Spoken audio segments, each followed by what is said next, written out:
Indian constitution में देखो parts याद करना है हमें।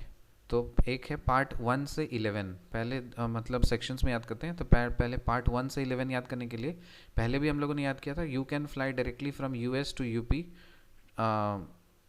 ठीक है, तो ये है code, you can fly directly from US to UP to meet cousin of Shivam and Ritu. You can fly directly from US to UP to meet cousin of Shivam and Ritu. You can fly directly from US to UP to meet cousin of Shivam and Ritu.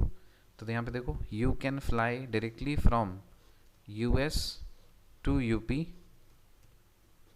to meet cousin of Shivam and Ritu. अब यहाँ पे part 1 ये U है, union and territories. Part 2 citizenship.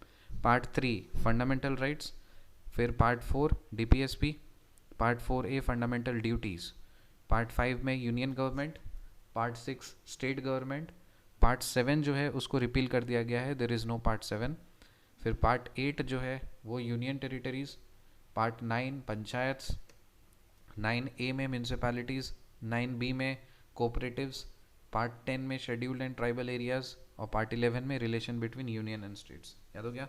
So you can fly directly from US to UP to meet cousin of Shivam and Ritu. You can fly directly.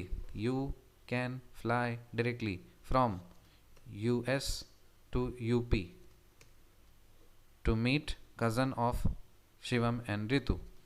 So U से Union and Territories Part 1, C से Citizenship Part 2, F से Fundamental Rights Part 3, D से DPSP Part 4, F से Fundamental Duties Part 4A, U से Union Government Part 5, S से State Government Part 6, Part 7 तो हट गया।